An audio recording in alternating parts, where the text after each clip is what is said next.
सांग आज आम बंतल कदली प्रस्तुत करवा पकुड़ी जोटा खाइबा बहुत बढ़िया लगे खायापी आपड़ थे घरे प्रस्तुत करेंगे संध्या बेलिया खाइबा बहुत बढ़िया लगे खायापी समस्ते आग्रह सह खाइबा भल पाइबे। आम कि बंतल कदली नवा कदली को आम पानी रे गोटे मिनिट आम पानी रे पकईदबा तापर आम कदली सबुतक चोपा छड़ईदबा ये आमर सबुतक कदली आम चोपा छड़ईदबा आमर चोपा छड़ईदेला आम ताकू भल भाव में धोईदबा ताकू चारि खंड करी काटिदबा ये आमर चारि खंड करी काटिदबा आमर काटिदेला ताकू आम छोट छोट खंड करी काटिदबा आमर पकुड़ी भली देखा जीवो बहुत बढ़िया लगे खाइबा ये आम छोट छोट खंड करी सबुतक कदली आम काटिदबा एबे आमर सबुतक कदली छोट छोट खंड कटा हो जाए आम भल भाव में धोईदबा गोटे पात्र को ताकू आम छाणीदबा आमर भल भाव में पानी निगिड़ी जीवो। एबे आम गोटे पात्र को नबा स्वाद अनुसार आम लुण देदबा अध चामच हलदी देदबा अध चामच लंका गुंड देदबा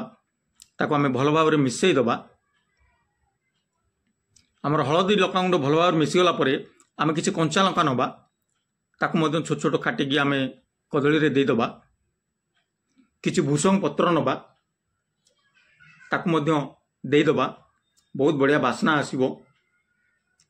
बहुत बढ़िया स्वाद मध्य लागिवो खाइबा किसी अदा रसुण पेस्ट देदबा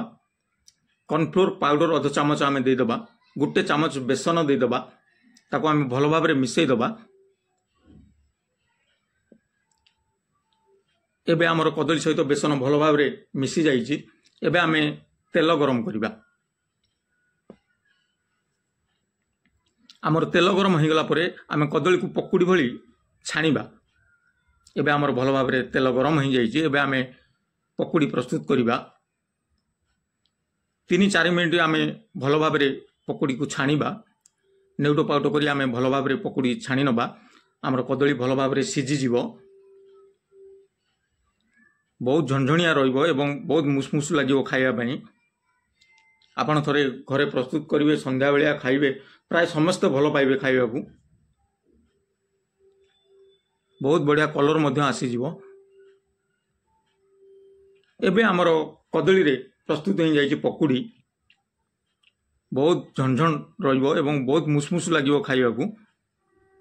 आपन को वीडियोटी जदि भल लगे ताले सब्सक्राइब निश्चय करेंगे लाइक टी करदेवे।